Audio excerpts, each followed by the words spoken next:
박광식의 건강 이야기 오늘 함께할 주제는 류마티스 관절염입니다. 자리한 분들 소개합니다. 가톨릭대 서울성모병원 류마티스내과 김한욱 교수님 모셨습니다. 네, 안녕하십니까? 안녕하세요. 네. 주부치 환자 여러분, 리포터 정선 씨, 안녕하세요. 네, 안녕하세요. 안녕하세요. 류마티스 관절염을 얘기할 때 늘 지적되는 부분이 진단받기까지의 시간이 좀 걸린다는 겁니다. 그래서 어떤 이게 의미가 있는 건지 궁금합니다. 류마티스 맞습니다. 류마티스 관절염이 진단을 내리기까지 시간이 좀 걸리는 이유는 이제 병 자체가 좀 많이 생기는 병이 아니에요. 그리고 이제 뭐 그 외에 다른 퇴행성 관절염과 같은 그런 우리가 흔히 보는 관절염들이 워낙에 많기 때문에 류마티스가 이제 라기 생각하기보다는 보통 퇴행성이나 아니면 다쳐서 오는 관절통 이렇게 생각을 하죠. 그래서 이제 집에서 단순히 이렇게 파스를 붙인다든지 아니면 뭐 동네에서 이렇게 침이나 약을 좀 사 먹는다든지 그러다가 이제 치료 시기가 늦어지는 경우가 있는데요. 그런 것들이 왜 중요하냐면 류마티스를 일찍 치료해서 공격적으로 치료할수록 일찍 치료하고 공격적으로 치료할수록 환자분들의 그 치료에 대한 효과가 더 좋아집니다. 네, 그리고 이제 그 또 하나는 이제 관절이라는 걸 한번 망가지면 재생이 안 되는 그런 특징이 있어요. 그래서 한번 망가지면 그걸로 그냥 거의 끝입니다. 그래서 좀 본격적으로 일찍 발견해서 일찍 치료하는 것이 중요하다 이런 얘기를 제가 드리고 싶습니다. 그러면 류마티스하고 그다음에 이 퇴행성하고 같이 올 수도 있어요? 그렇습니다. 이제 류마티스가 반복이 되고 또 오래되게 되면 관절이 비틀어집니다. 그럼 비틀어진 관절을 반복적으로 사용하게 되면은 그 부위에 이제 우리 노인들에서 보는 그런 퇴행성 변화가 2차적으로 오게 되는데요. 이제 그렇게 되면은 더 관절이 급속도로 망가지게 되는 것이죠. 그러면 이 류마티스 관절염에 있어서 조기 발견이 중요한 이유 다시 한번 좀 강조를 부탁드리죠. 네, 그래서 일찍 발견하고 일찍 치료할수록 환자에 대한 치료의 예후가 좋다라는 거하고요. 또 하나는 관절이라는 거는 망가지면 더 이상 재생이 어려운 그런 특징을 갖고 있기 때문에 우리가 불구에 빠지지 않기 위해서는 조기 발견, 조기 치료가 중요하겠다라는 것을 다시 한번 강조하고 싶습니다. 그러면 류마티스 관절염은 어느 정도 이렇게 흔한 질환일까요?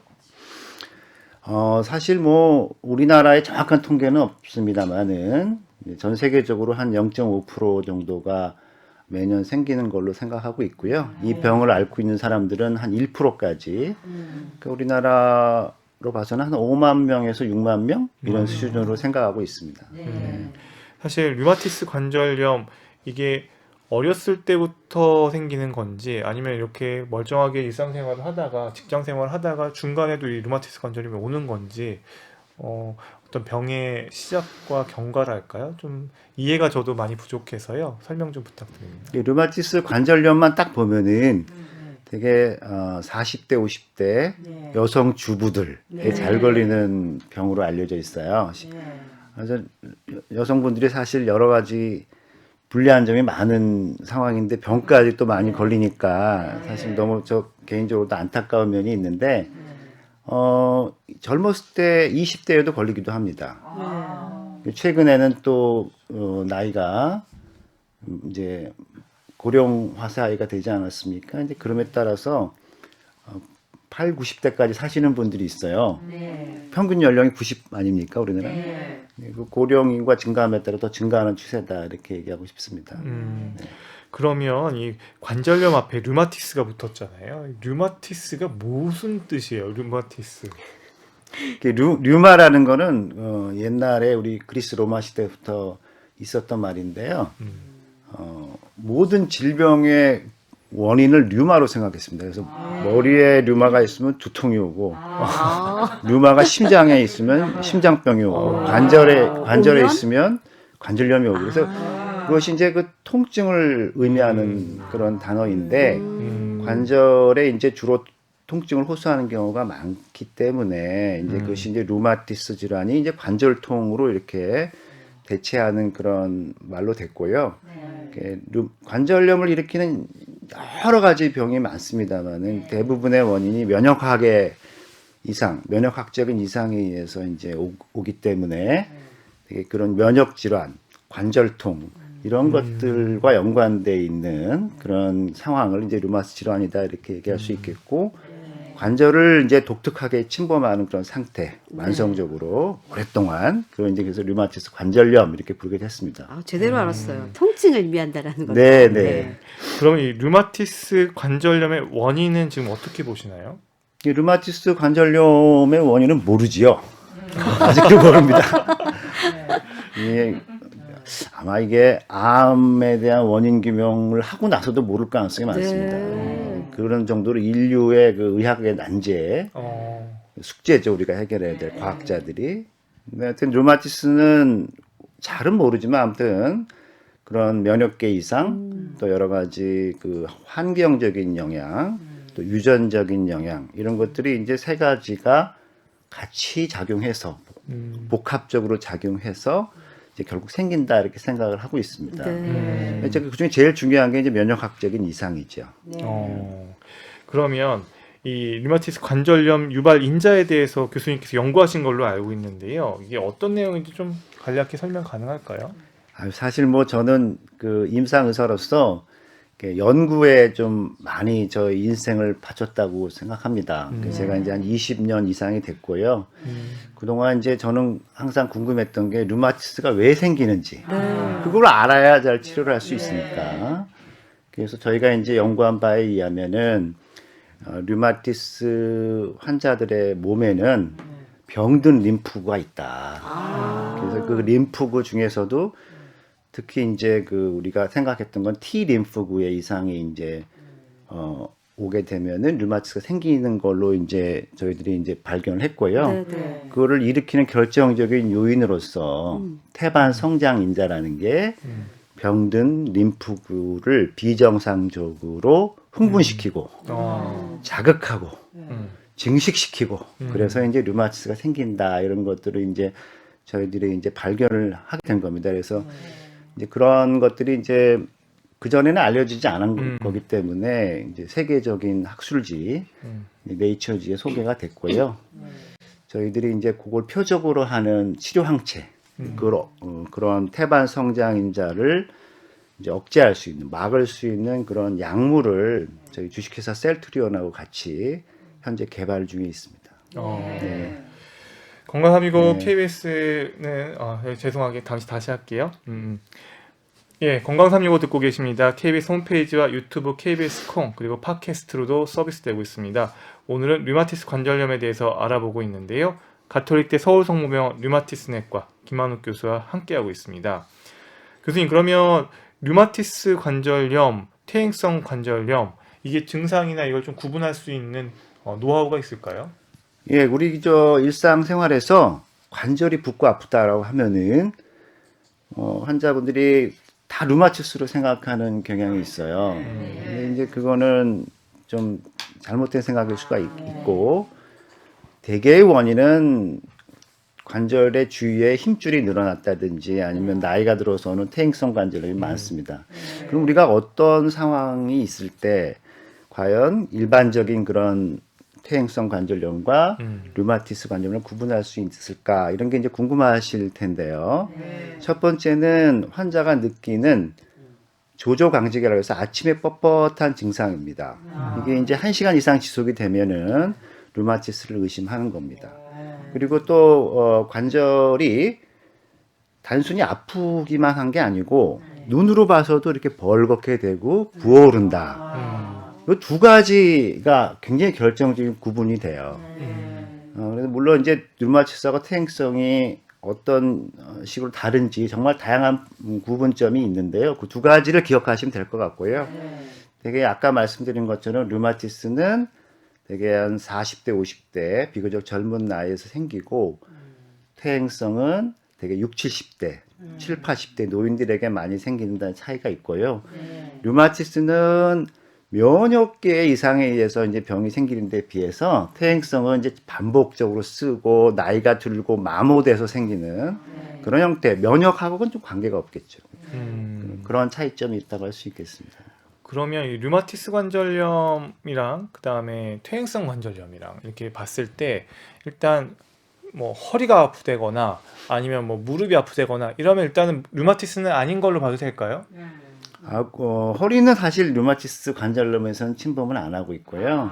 무릎은 침범할 수는 있습니다. 그래요? 그래서 근데 이제 말씀하신 것처럼 이제 허리나 무릎이나 그런 목이나 이런 관절은 이제 퇴행성 때 많이 침범하는 부위가 되겠고요.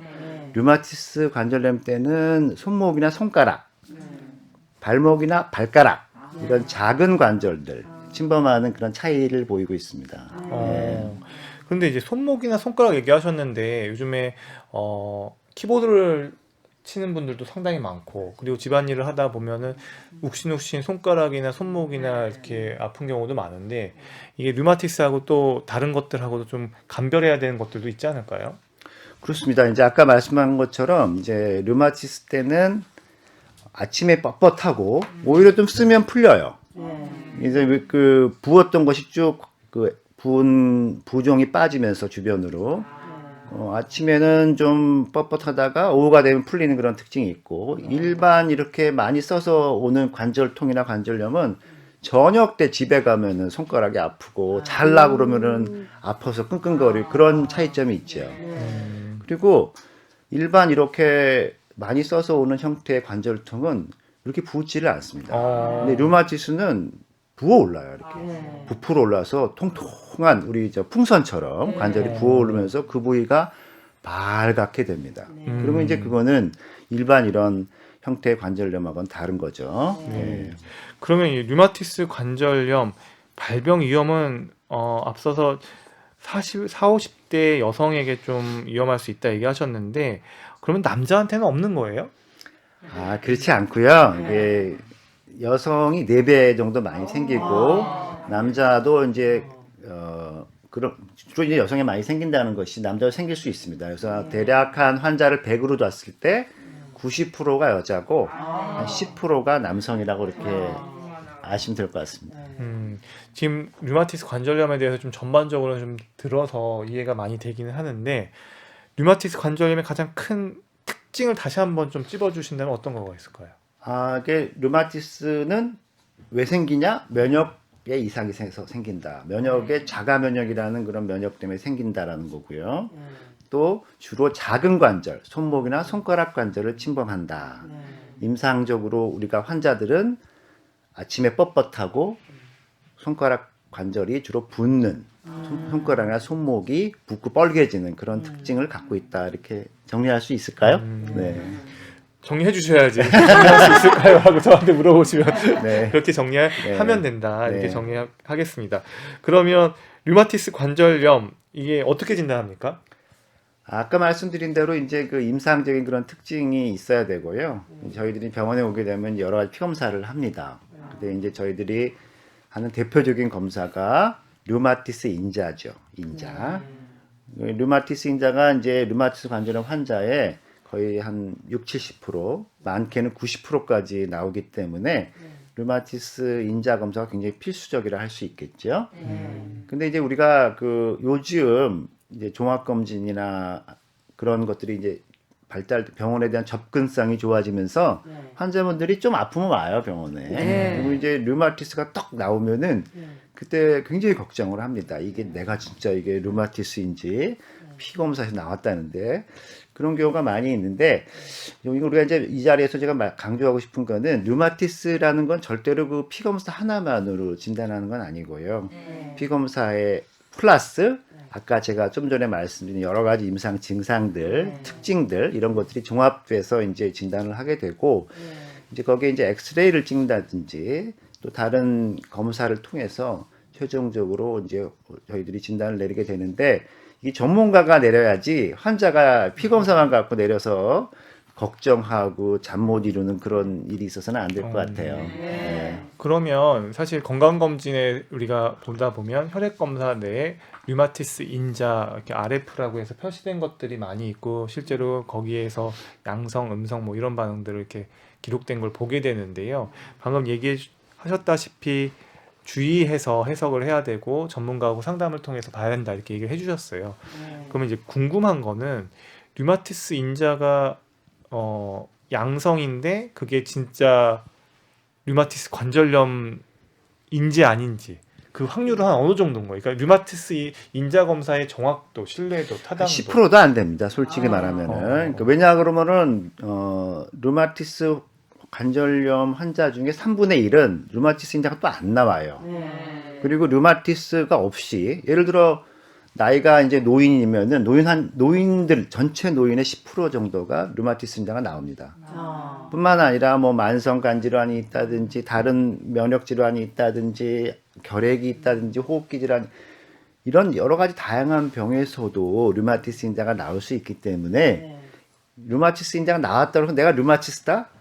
이거는 좀 10%도 안 된다고 생각하고요. 거기에 아까 말씀드린 조조강직이나 손가락 관절이 붓고 뻘개지는 그런 임상적인 그런 것이 같이 겹쳐지고 나타나면 그 가능성이 훨씬 높아집니다, 이제는. 예, 그러니까 그런 류마티스는 절대로 피검사 하나 갖고 진단하는 병이 아니다. 그런 걸 이제 아시는 게 좋을 것 같아요. 그럼 류마티스 관절염 진단이 너무 어렵죠, 것 같아요. 어렵습니다. 이거는 네. 꼭 전문가하고 상담을 해서 해야 될 것 같은데 그러면 류마티스 인자라는 혈액 검사가 이렇게 정확도가 이렇게 떨어지면 그래도 뭔가 의사 선생님들이 기준을 세울 만한 피 검사가 또 다른 게 있지 않을까요? 네, 그렇습니다. 이제 저희들이 이제 류마티스 인자 외에도 CCP 항체라고 어렵습니다. CCP 어렵죠. 그러니까 이거는 또 다른, 의학적인 예. 검사 이름인 거죠. 예, 또 다른 CCP 또 다른 항체. 검사법이 나와 있고요. 최근에는 이제 관절 초음파라고 그래서 관절 엑스레이 말고 이제 초음파를 하게 되면은 거의 류마티스를 정확하게 진단할 수가 있습니다. 그래서 저희 병원에 오면은 많이 하는 검사가 되겠습니다.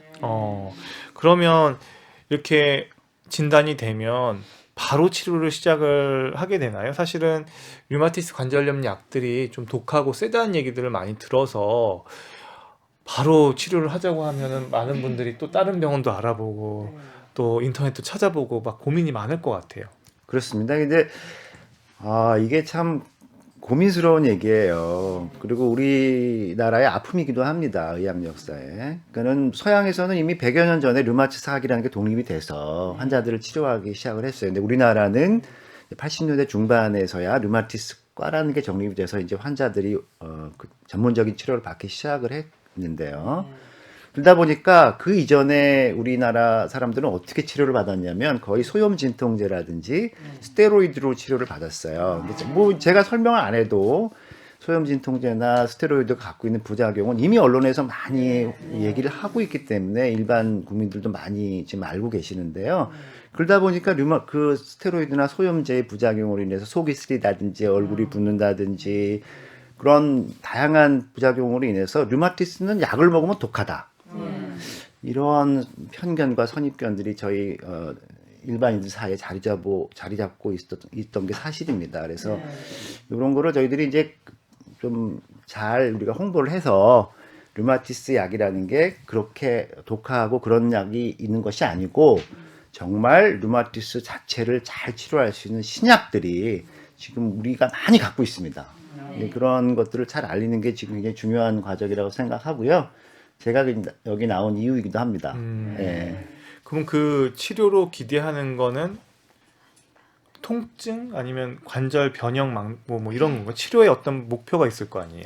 근데 제가 그 환자를 치료하다 보면은 환자분들이 대부분 이제 아프지 않은 거에만 관심을 가져요. 그래서 약을 먹고 안 아프면은 치료가 된 걸로 생각합니다. 그리고 또 하나가 류마티스 약은 독하니까 될 수 있나 조금 먹어야지. 이렇게 생각을 하죠. 네. 저희들이 아무리 얘기를 해도 참 설득이 안 되는 경우가 많은데요. 저희들의 치료 목표는 이제 아프지 않은 게 1차적인 목표고, 두 번째는 이제 계속 류마티스가 반복이 되면은 관절이 이제 비틀어지고 변형이 오기 때문에 그 변형을 막는 게 두 번째 목표입니다. 세 번째는 요건 잘 모르실 텐데 류마티스를 오래 앓다 보면은 장기합병증이 생겨요. 장기 합병증. 장기합병증이라는 게 뭐냐면 오래 병을 앓고 나서 생기는 합병증이죠. 그 대표적인 게 이제 심혈관계 합병증입니다. 그래서 류마티스를 오래 앓게 되면은 심장병하고 뇌졸중이 거의 두세 배, 세네 배 증가해요. 아. 어느 정도냐면 당뇨 환자보다 많습니다. 당뇨를 오래 앓고 나면은 그런 합병증이 많다는 건 일반인도 많이 알고 계시는데요. 류마티스도 그렇습니다. 그래서 류마티스 환자들의 평균 수명이 한 7년 정도 짧아요. 그리고 사망률이 정상인에 비해서 2배에서 4배 높습니다. 류마티스를 왜 약을 먹어야 되느냐. 그런 심혈관계, 뇌졸중이나 중풍을 막아서 사망률이 증가되는 걸 막기 위해서요. 다시 말해서 남들만큼 살기 위해서 류마티스 약을 드셔야 됩니다. 우리는 보통 그것이 이제 통증이 없으면 그런 과정이 없다고 생각을 해요. 하지만 그런 통증과는 무관하게 그런 염증은 계속될 수 있고 그런 염증이 지속되는 한 그런 합병증은 점점점 올라갑니다. 그래서 그런 염증 조절이 중요한데요. 그거는 전문의의 판단을 통해서 이루어져야 되고 통증이 없어도 꾸준히 약을 드셔야 그러한 뇌졸중이나 그런 심장병과 같은 그런 합병증이 막아질 수 있다고 생각합니다. 류마티스 관절염 이렇게 듣고 계시는데요. 이게 진단에 있어서 사실 딱 많이 어려운 부분이 있는 것 같다라는 걸 우리가 지금 들으면서 이제 알게 된 것 같은데요. 사실은 좀 애매모호한 이 회색지대의 환자분들도 계실 것 같아요. 그러니까 류마티스 인자는 양성인데 뭐 항 CCP 항체 검사는 좀 애매모호하게 나오기도 하고 이런 중간 영역에 있는 게 있는지도 궁금하고요. 실제로 그런 분들은 약을 먹어야 될지 말아야 될지 의사 선생님마다 좀 의견이 다를 수도 있고 아니면 통증만 좀 소염제로 이렇게 하면서 조절하는 분들도 계실 테고 어떤 조언이 가능할까요? 이 대목에서 제가 이제 드리고 싶은 말씀은 류마티스 치료의 최종 목표는 완치죠. 완치라는 게 뭐냐? 약을 끊어도 이제 안 아픈 거죠. 병이 더 이상 안 생기는 걸 말하는데 현재 그 류마티스는 그런 거는 좀 어렵습니다. 근데 우리가 제가 이제 비유를 들고 싶은 거는 저희가 이제 그 20년 전만 하더라도 제가 학교 다닐 때 배울 때만 하더라도 위암을 예를 제가 들고 싶은데 위암 환자들은 90%가 돌아가셨어요. 지금은 어때요? 90%가 생존하시죠. 그 이유는 조기 발견, 조기 치료죠. 1년에 한 번, 2년에 한 번 내시경을 계속하면서 일찍 발견해서 일찍 치료하기 때문이죠. 지금 류마티스도 그런 개념입니다. 그래서 아까 지금 말씀드린 회색지대 아직 류마티스 관절염의 진단 기준에는 맞지 않지만 피 검사해 보면 류마티스가 나오고 이제 그렇지만 가끔씩 아파요 이런 사람들은. 맞아요. 그런 가끔씩. 경우들 얘기하는 거예요. 예, 이렇게 아까 1시간 이상 뻣뻣한 건 아니고 한 2, 30분 뻣뻣하고 돌아다니면서 아프고 피 검사에서는 류마티스 인자가 높고 그러나 실제 병원에서 치료받을 정도로 아프진 않고 자, 이런 분들은 이제 회색지대라고 표현하셨는데 저는 이제 그걸 사춘기 류마티스라고 말하고 싶어요. 사춘기 류마티스는 류마티스가 아직 되진 않았어요. 어른이 되진 않았죠. 그런데 우리 사춘기 아이들을 잘 구슬리고 가리키면은 다시 삐뚤어진 아이도 다시 건강한 아이로 성장할 수 있듯이 고단기 류마티스는 안 됐지만 고단기 류마티스 증상이 있는 사람들도 잘 우리가 치료하고 관리하면은 류마티스 진짜 되지 않고 착한 건강인으로 될 수가 있다고 저는 생각을 하거든요. 그러려면 우리가 적절한 예방법을 알아야 되겠고 또 거기에 맞게 필요하면 치료를 또 해야 되는 것이죠. 지금 전 세계적으로 프리벤티브 루마톨로지, 그러니까 예방 류마티스 학이라는 게 지금 화두입니다. 자, 이런 사람들, 회색지대에 있는 사람들, 사춘기 류마티스 환자들을 우리가 어떻게 할 것이냐, 어떻게 예방하고 어떻게 치료할 것이냐 그런 연구들이 지금 진행 중에 있고요. 아마 10여 년, 20년이 되면은 결국 임상 데이터가 나오지 않을까라고 제가 생각을 하는데 최근까지 결과는 우리가 일찍 그런 환자들을 관리해서 약을 투여를 하면은 류마티스 약물을 먹으면은 실제 류마티스로 진화하는 걸 막을 수 있다. 번지는 걸 막을 수 있다. 이렇게 이제 일부 결론이 나오고 있습니다. 그러면 이제 항 류마티스 약에 대해서 조금 이제 궁금한데요. 네. 이제 기존의 스테로이드나 소염진 통제가 아닌 사실 류마티스 관절염 치료제에 있어서는 계속 지난 한 80년대, 90년대 지지부진하다가 솔직히 말해서 지지부진하다가 이제 생물학적 제재라는 약들이 나오면서 치료나 이런 것들이 많이 향상됐다라고 제가 들었어요. 그래서 이 생물학 제재라는 게 뭘 말하는지도 좀 궁금하고요. 앞에 생물학 제재면 생물학 공부를 하는 것도 아니고 죄송합니다. 이 생물학 제재가 뭔지, 그리고 이게 어떤 주의점이 있는 건지, 왜 약을 쓸 때 조심해야 되는지, 이런 것들 좀 설명이 필요할 것 같아요. 네, 어렵죠, 말이. 항류마티스라는 말도 어렵습니다. 류마티스라는 말도 어렵고 다 어렵어요. 항류마티스라는 거는 이제 류마티스에 싸운다, 대항한다, 그런 의미의 이제 말이고요. 류마티스를 막는 그런 약물이 되겠습니다. 그래서 한 10여 종의 먹는 약물이 있고, 이런 것들은 이제 면역, 아까 제가 말씀드린 림프구를 중심으로 하는 그 면역, 비정상적인 그 면역을 정상화시키는 데 관여하는 약물들이 되겠고요. 되게 이런 건 병든 면역도 억제하지만 건강한 면역도 억제해요. 특이적이지 않죠. 일반적이다는 얘기입니다. 그래서 같이 건강한 것도 떨어뜨리고 병든 면역도 떨어뜨립니다. 그래서 병도 좋아지지만 우리 몸의 자연적인 방어력도 떨어지게 돼 있어요. 이런 문제가 있고, 또 약을 먹다 보니까 여러 가지 문제들이 많이 생기는 겁니다. 부작용들이 머리가 빠진다든지 간 수치가 올라간다든지 그런 여러 가지 문제가 많이 생겨 사람들이 이제 고민을 하게 됐어요. 류마티스가 왜 생기는지. 전 세계적으로 엄청난 돈을 투자를 해서 병의 원인을 규명하려고 노력하기 시작합니다. 정부 지원으로. 그래서 알아낸 게 몇 가지 물질들이 있어요. 그러니까 아까 생물학적 제재라는 거는 그런 연구, 면역학에 대한 연구를 통해서 우리가 찾아낸 그런 물질을 억제하는, 그 기능을 떨어뜨리는 그런 약물을 말하는데요. 그런 생물학, 면역학 연구를 통해서 최초로 발견된 물질, 원인 물질, 핵심적인 물질로 알려져 있는 게 TNF라는 종양괴사인자라는 그런 물질입니다. 그 일종의 피 속에 다니는 조그만 단백질이 되겠는데요. 그 물질이 굉장히 결정적인 역할을 한다라는 것이 알려졌고, 지난 10여 년 이상 그 약물이 쭉 써와져 왔는데, 기존의 우리 항류마티스 약물과 생물학적인 그런 치료를 비교를 했더니 훨씬 효과적이고 부작용이 줄어들더라. 이게 지금까지 결론이에요. 자, 이렇게 이제 큰 성공을 거둔 거죠. 기존 약물에 실패했던 사람들도 이런 생물학적 제재를 도입하면서 성공하고, 그러다 보니까 표적이 그럼 또 뭐냐? TNF만 있냐? 아닙니다. 막 연구를 했어요. 그래서 한 대여섯 가지가 나왔습니다. 그래서 현재 지금 그런 생물학적 제재 한 10가지 이상의 치료 약물들이 지금 현재 저희들이 임상 환자들 치료에 쓰이고 있고요.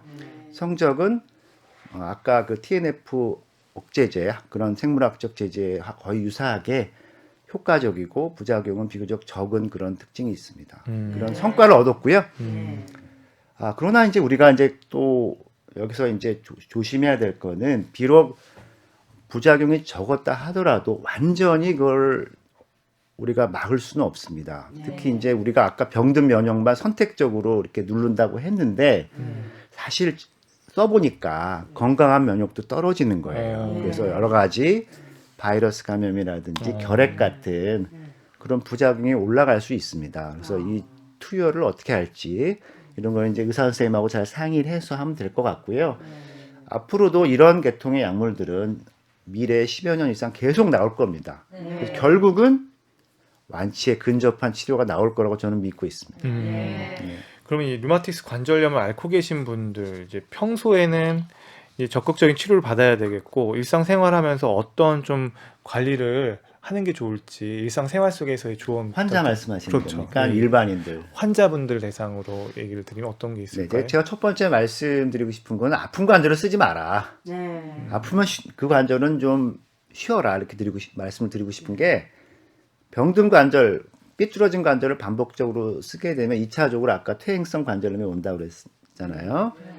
그러니까 이제 그런 관절은 적게 쓰고 건강한 관절을 쓰도록 우리가 노력을 해야겠고요. 또 하나는 이제 류마티스 관절염을 악화시키는 그런 요인들을 우리가 차단을 해야겠습니다. 대표적으로 그런 바이러스나 세균 감염이 있는데 이제 요즘 코로나가 아주 문제되지 않습니까? 그럼 바이러스 감염에 걸리면은 류마티스가 나빠져요. 그리고 이제 개인 위생 철저하게 해야 되겠고 또 이제 충치나 이런 것들 요즘 아, 충치도요. 예, 그러니까 이제 치석 이런 예전에 거. 몰랐던 건데 그것도 이제 연구를 통해서 알려진 거는 충치균이 류마티스를 악화시킬 수가 있다고 돼 있어요. 그래서 치아 관리, 특히 류마티스 환자들은 관절 외에도 입이 마른다든지 그런 눈이 뻑뻑하다는 증상을 호소할 수가 있는데요. 침이 안 나오면 충치가 많이 생깁니다. 그리고 환자가 거기다 담배까지 피우면 더 많이 생기죠.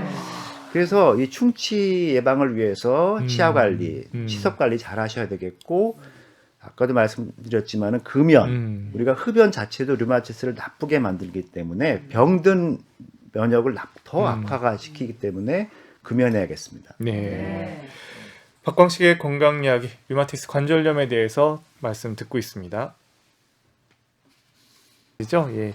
앞으로 나오셔서 말씀 부탁드립니다. 예, 거기서 말씀해 주시면 될 것 같아요. 저는요 식당 일을 많이 했거든요.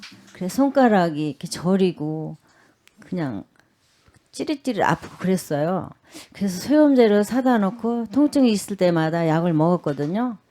근데 류마티스 관절염이 사실 뭔지 저는 잘 몰랐거든요. 류마티스 관절염이 손가락이 막 굵어지고 굽어지고 그런다는데 그냥 관절하고 차이점이 뭔지 궁금합니다. 예, 지금 말씀하시는 거는 류마티스 증상은 아닌 것 같고요. 예, 다행히 손을 많이 써서 오는 퇴행성이나 아니면은 신경이 눌려서 터널 증후군 증상이 아닌가 이렇게 생각이 듭니다. 예, 근데 지금 말씀드린 것처럼 손이 아픈 그런 관절통을 호소하는 그런 병이 200가지가 넘어요. 자, 200가지 중에서 우리가 류마티스를 진단하기 쉽겠습니까? 네, 쉽지 않죠. 그래서 이제 차이점을 우리가 그러면 잘 알아야 되겠죠. 두 가지가 있습니다. 첫 번째, 아침에 뻣뻣한 게 1시간 넘어간다. 근데 퇴행성 관절염제도 뻣뻣해요. 비슷하게 뻣뻣합니다. 빈도는. 그런데 30분 이내예요. 아, 시간 차가 있네요. 시간이 중요해요. 네. 1시간 이상 지속이 돼야 되고요. 두 번째, 관절이 아프기만 한 게 아니라 불뚝 부어오른다. 부어오르고 벌게지고. 어. 그다음 세 번째 또 말씀드리면 네. 이 아픈 기간이 중요해요. 대개 3개월이 넘어가면 류마티스 가능성이 더 높아져요. 그러니까는 잠깐 아프고 말고 여기저기 아프고 막 돌아다니면서 이런 거는 아닌 가능성이 많고요. 그 관절염이 생긴 부위가 지속적으로 3달 이상 계속 부어 있는다. 그러면 류마티스 가능성이 높습니다. 근데 이 세 가지만 정확히 기억해도 아. 자가 진단이 충분히 가능하다고 봐요. 근데 3개월 정도 부어 있는데 그걸 그냥 두는 경우도 있어요? 부었다 보통은- 가라앉다 부었다 가라앉다 아. 하니까 그리고 근처 가면 파스 붙이고 주사 맞고 그러지 않습니까? 주사 맞으면 그 부위가 가라앉거든요. 그럼 근데 주사기가 꺼지면 한 2, 3주 뒤에 또 부어요 그 부위가. 그렇게 이제 우리가 임상 경과를 보이기 때문에 3달이란 말이 나온 겁니다. 그러니까 실제로 관절, 손가락 관절들을 류마티스 관절염인 경우에 만져보면 좀 열감이 느껴지거나 네. 그렇다는 얘기인 네, 거죠. 그렇습니다. 그러면 이 스테로이드에 대한 얘기 조금 해볼게요. 그러니까 실제로 류마티스 관절염 진단을 받은 분들이 병원에서 스테로이드제를 그러면은 처방을 받는지 안 받는지 일단 궁금해요. 받습니다. 근데 그러나 이제 최소한으로 받죠. 저희 교과서에도 나온 걸 잠깐 소개해드리면 스테로이드라는 게 처음에 이제 진단을 내리고 3에서 6개월은 필요하다고 돼 있어요. 쓰라고 돼 있습니다. 근데 최소한의 적은 용량을 쓰게 돼 있고요. 대개 한 알에서 2알 정도 이렇게 이제 먹는 양으로 복용을 하는데 그 이유는 제가 조금 전에 말씀드린 항류마티스 약물, 생물학적 제제 이런 것들이 효과를 나타내려면 대개 6주에서 3달이 필요해요. 그러면은 6주에서 3달 환자 보고 계속 붓고 아프고 참으라고 할 수는 없지 않습니까? 그렇죠. 그래서 저희들이 증상 완화 목적으로 스테로이드를 주고 있고요. 스테로이드를 실제 줬더니 저용량으로 주게 되면 오래 써도 이게 크게 문제가 안 되면서 부작용 적은 용량으로 쓰니까 그러면서 관절의 진행, 류마티스 진행을 막아줄 수 있다. 좀 더 효과적이다. 이렇게 돼 있습니다. 그래서 저희 환자 같은 경우는 제가 보는 환자 같은 경우는 한 20%, 30% 쓰고 있고요. 스테로이드를. 서양의 경우를 보니까 더 써요? 안 씁니다. 서양에서는 안 써요. 네, 스테로이드를 전혀 안 쓰고 있고요. 3개에서 6개월 지나면 스테로이드 끊습니다. 예, 근데 차이가 이제 있네요. 환자들이 못 견뎌합니다. 아파서. 반알 줄이면 바로 응급실이나 바로 외래로 쩔뚝거리면서 오세요. 그래서 못 끊는 겁니다. 그래서 류마티스 아까 말씀드린 항류마티스 약물이나 생물학적 제제를 이용해서 환자를 잘 치료해야 우리가 스테로이드도 끊을 수 있는 거거든요. 그렇군요. 제가 이제 서양에서는 안 쓰고 저 같은 경우는 20% 정도 쓴다고 그랬는데 네. 왜 쓰겠습니까? 못 끊는 겁니다. 너무 아프시니까. 반알만 줄여도 막 달려오니까요. 달려오신다고요? 병원에 급하게 오십니다. 그래서 대개 3에서 6개월 정도 지나면 끊는 게 원칙인데 네, 저희들이 불가피하게 쓰는 경우도 있다 이렇게 말씀을 드리고 저용량의 한 알에서 두 알 이하의 용량의 스테로이드는 그렇게 건강에 큰 문제 없이 효과적으로 류마티스를 조절할 수 있다는 게 이미 학술적 연구 네. 연구 활동에서 나왔고 교과서에도 쓰라고 돼 있습니다. 그래서 지금 저는 사실 그 너무 방송에서 여기 이 자리에서 그런 얘기하면 되는지 모르겠지만은 방송에서 너무 스테로이드 부작용을 과다하게 그 얘기하다 보니까 당장 치료에 필요한 사람들조차도 본인이 빼고 드세요. 그러니까는 저는 모르지요. 말씀을 안 하시니까. 왜 저렇게 붓고 아프고 이분이 왜 그럴까 보면은 본인이 그냥 스테로이드 부작용을 방송에서만 너무 말하는 강조해서 그 얘기만 듣고는 들으셔가지고 그러니까 이 자리를 통해 정말 제가 말씀드리고 싶은 거는 본인을 임상시험 대상자로 만들지 마라. 저는 네, 이렇게 말하고 네, 싶어요. 네. 왜 자기 자신을 테스트를 합니까? 의사한테 솔직히 고백을 해서 의사를 통해서 이렇게 빼주면은 훨씬 더 안전하게 스테로이드 감량도 할 수 있고 끊을 수 있다. 그러니까 스테로이드는 그러니까 이게 꼭 뭐 나쁜 꼭 어떤 악의 근원이 아니라 필요할 때는 꼭 써야 되는 약이기 때문에 의사 선생님들과의 상담을 통해서 의사 선생님의 관리 하에 적정량을 쓰고 또 감량할 때도 그걸 한 번에 또 끊으면 안 돼서 또 서서히 줄여야 되는 거기 때문에 의사 선생님하고 상담을 통해서 꼭 관리를 받아야 된다 네. 이 얘기신 것 같고요. 그리고 류마티스 관절염 보면은 뭐 이제 인터넷이나 이런 데 사진을 보면 관절 변형해가지고 손가락이나 이 관절이 변형된 뭐 완전히 구불구불하게 네, 변형된 사진들을 무섭더라고요. 흔히 볼 수 있는데 요즘에는 이제 그런 환자분들은 별로 없는 것 같아요. 왜냐하면 의료의 접근성이나 좀 발견도 조기 발견도 많이 되는 것 같고요. 예, 참 우리나라 좋은 나라라고 저는 생각합니다. 예, 그 저희들이 사실 그런 접근성뿐만이 아니라 저희들이 쓰는 약물들 이제 그런 고가의 약물들이 저희 류마티스 관절염 환자들은 10%만 본인 부담이에요. 그래서 굉장히 그 저렴하게 공급을 하고 있습니다. 그래서 좋은 약들을 저렴하게 공급하는 그런 혜택을 많이 받을 수 있는 나라이기 때문에 저는 굉장히 그런 의미에서는 제도가 잘 되겠다고 생각을 실제로 하고요. 관절 변형 환자분들도 많이 줄어들긴 했죠. 예, 제가 이제 그 류마티스를 환자를 본 지 20년이 넘었습니다만은 제가 처음에 이제 시작할 때만 하더라도 50명 환자를 보면 한 5명에서 한 7명 정도의 환자들은 물이 많이 차갖고 왔어요. 쩔뚝거리고 뭐 너무 고통스러워했는데 지금은 그렇게 관절에 물 찬 사람을 보기도 힘듭니다. 네. 수술 환자도 예전엔 꽤 있었는데 왜냐하면 약이 안 들으니까 수술적으로 이제 제거를 하는 병든 류마티스를 제거하는 수술을 하기도 했는데 요즘은 그런 수술 환자도 거의 없어요. 그 일찍 치료하고 우리가 관리가 잘 되니까 그런 변형이 없는 그런 특징이 있고요. 그러다 보니까 이제 변형이 없으면 류마티스가 아니다 이렇게 생각할 수 있을 것 같아요. 네, 그렇지 않고요. 아까 말씀드린 한두 개 관절만 부어도 류마티스로 진단할 수 있습니다. 그런 걸 이제 조기 류마티스 관절염이라고 별도로 우리가 그러니까 이름을 부르고 있죠. 질병의 양상도 그 각 시대의 환경과 이런 문화와 치료 기술과 이런 의학적 기술 이런 것들을 다 반영하면서 맞습니다. 조금씩 이렇게 예. 바뀌는 것 같습니다. 류마티스 관절염에 대해서 저희가 취재한 부분도 있는데 한번 들어보시고 네, 답변 그렇습니다. 예. 부탁드립니다. 제가 요즘 관절이 마디마디가 좀 자주 붓고 아프거든요. 특히 아침에 자고 일어나면 이렇게 무릎 같은 데가 요즘 이렇게 뻣뻣하고 이렇게 움직이려면 한참 걸려요. 친구가 류마티스 아니냐고 하는데 좀 걱정도 되고요. 그리고 저희 친정엄마도 이걸로 한참 고생하셔서 겁이 나네요. 검사를 미리 받아보고 싶은데 류마티스 관절염은 어떤 검사를 해야 하나요? 그 젊은 사람들도 요즘에 많이 생기는 것 같은데 예방법이 따로 없는지 그걸 좀 궁금하고요. 그다음에 젊은 사람들 같은 경우에는 약을 먹으면 그게 좀 효과가 이렇게 나이 드신 분들에 비해서 좋다고 나타난다고 그러는데 그 이유가 뭔지 좀 궁금하고요. 한 달 전에 왼쪽 무릎이 아파서 MRI를 찍어봤어요.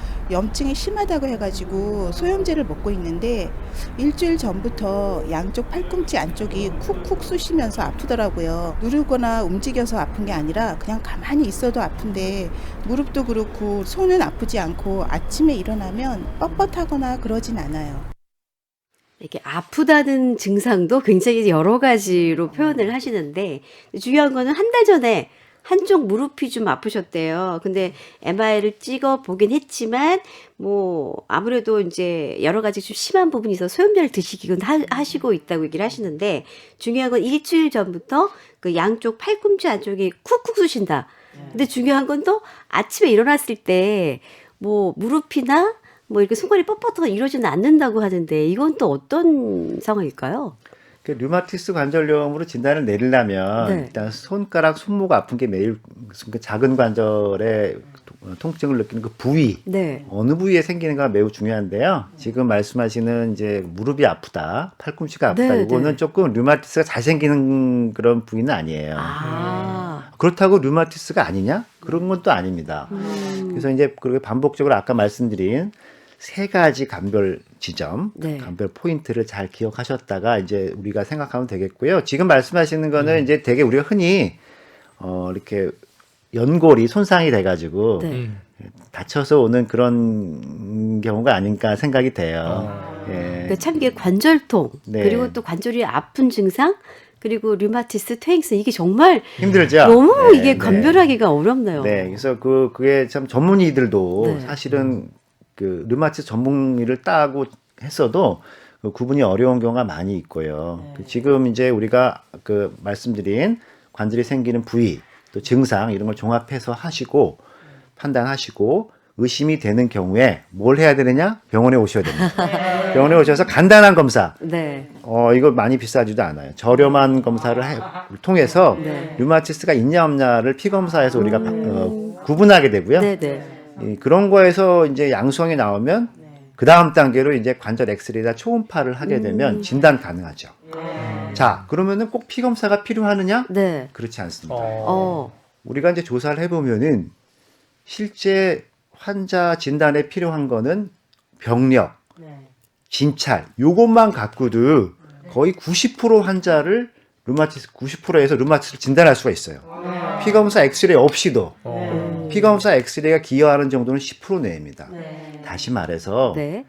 검사 안 하고 류마티스 전문의한테 문진 하기만 해도 90%가 진단 가능하니까 그렇군요. 한번 만나는 게 필요하다. 근데 네. 그 보니까 그 어머님이 이 류마티스 관절염 때문에 고생하셨다고 하셨잖아요.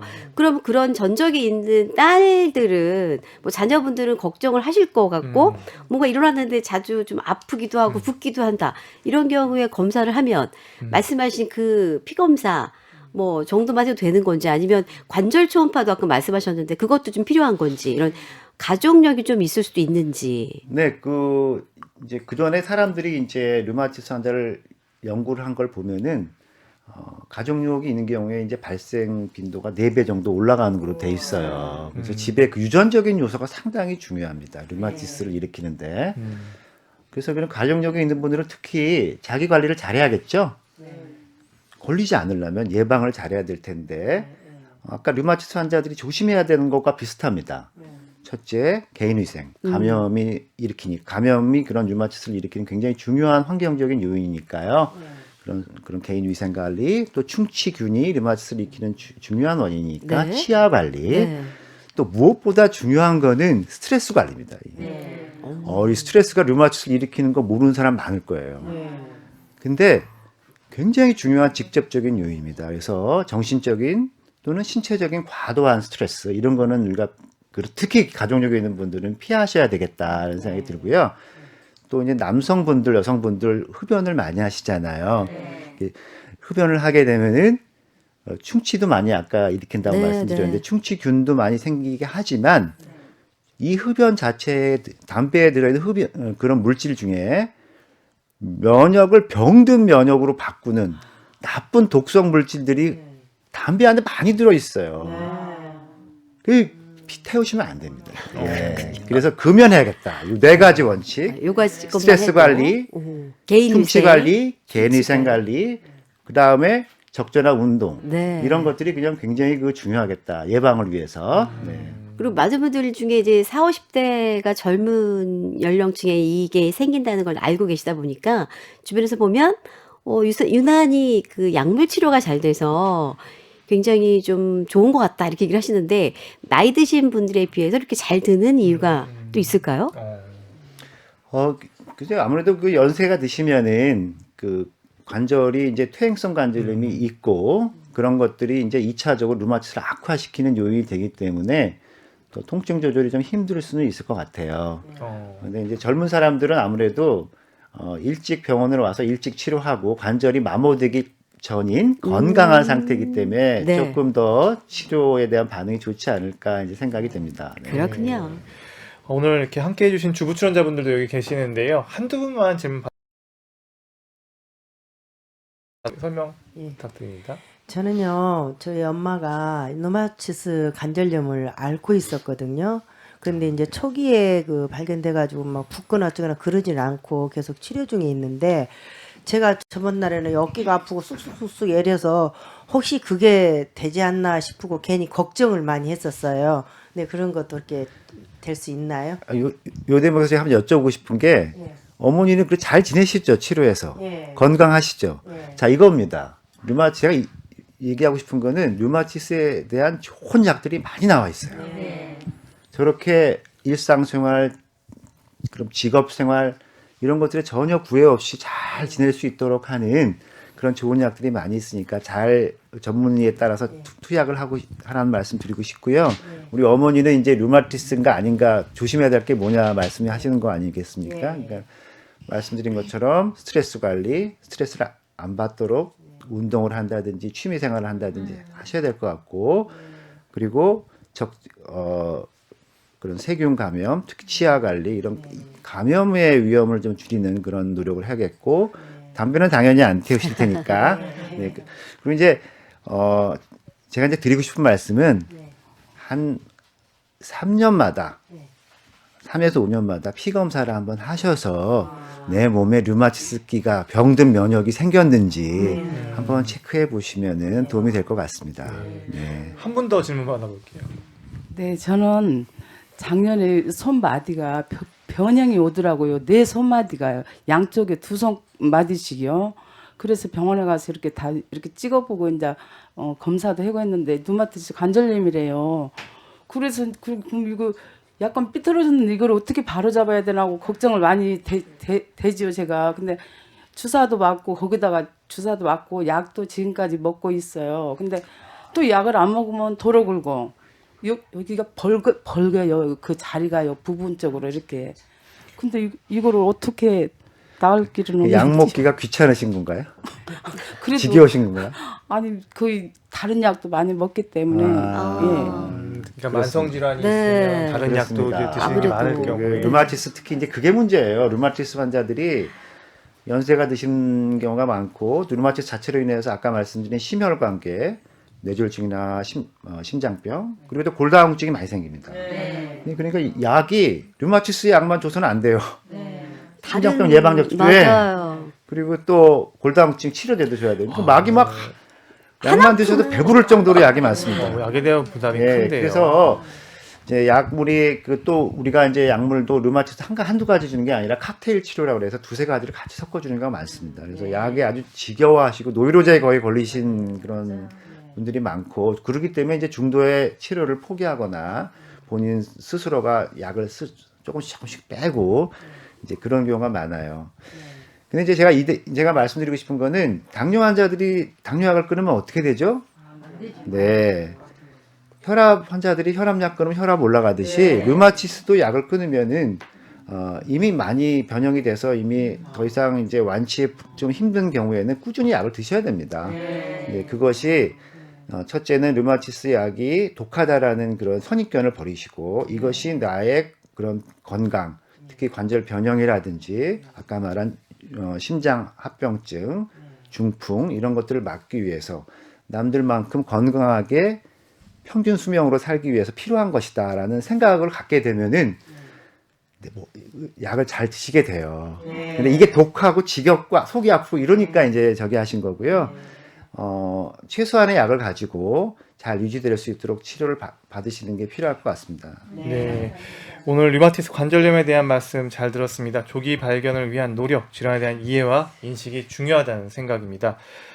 지금까지 가톨릭대 서울성모병원 류마티스내과 김한욱 교수님 오늘 말씀 고맙습니다. 네, 감사합니다. 네. 주부치원자 여러분, 리포터 전소연 씨 모두 감사합니다. 고맙습니다. 저는